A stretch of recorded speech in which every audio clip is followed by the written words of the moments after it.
but the Jesus one who manifests in the flesh to destroy the works of the devil, he concluded with the 3 words. What are the works of the devil? అపవాది క్రియలను Oh, John chapter 10 verse 10 already we read. మనం ఇప్పటికే చదువుకున్నాము. యోహాను సువార్త 10వ అధ్యాయము 10వ The వచనం. holy word of God says, పరిశుద్ధ దేవుని లేఖనాలు చెప్తున్నాయి, the enemy, the devil is coming to steal something from you.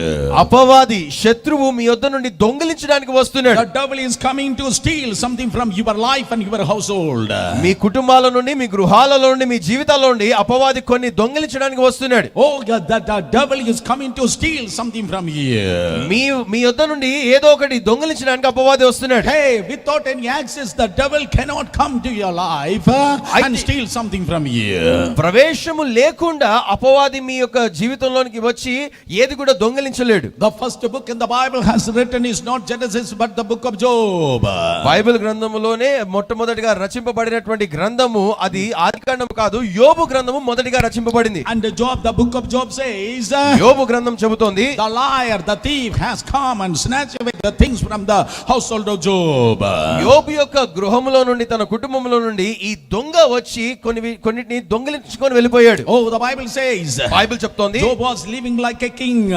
యోబు ఒక రాజుగా బ్రతికాడు. Oh, people used to respect him like a king. ఒక రాజును గౌరవించినట్లుగా జనులు యోబును గౌరవించేవారు. But the thief came and snatched away all the good things from Job's lives. కానీ దొంగ వచ్చి యోబు జీవితంలోని మేలైన వాటినన్నిటిని కూడా దొంగిలించుకొని వెళ్ళిపోయాడు. Job, what happened to you? యోబు ఏమైంది నీకు? Through which access the thief entered into your household? ఏ రీతిగా అపవాది నీ జీవితంలోనికి, నీ కుటుంబంలోనికి ప్రవేశించగలిగాడు? Through which access the enemy entered to your house? ఏ ద్వారము గుండా అపవాది నీ యొక్క గృహంలోనికి ప్రవేశించాడు? Job had the fear. యోబు భయపడేవాడు. Though Job had the fear, యోబులో భయం ఉండింది. My dear brothers and sisters, are you living in fear? నా ప్రియ సోదర సోదరులారా, మీరు కూడా భయములో బ్రతుకుతున్నారా? Are you thinking about the future? Do you have some fear in your heart? మీరు మీ భవిష్యత్తు గురించి, మీ రేపటి గురించి ఆలోచిస్తుండగా మీ హృదయంలో మీకు భయం పుడుతుందా? Tonight let me preach the gospel to you.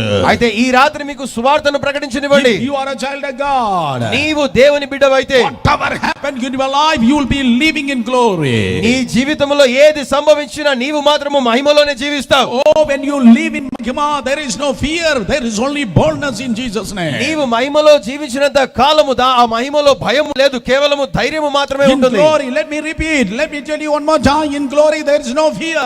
మరోసారి చెప్పనివ్వండి, మహిమలో భయము లేదు, కేవలము ధైర్యం మాత్రమే ఉంది. In glory there is no fear, only boldness. మహిమలో భయము లేదు, కేవలము ధైర్యం ఉన్నది. Somebody shout a hallelujah. హల్లెలూయా చెప్దాం.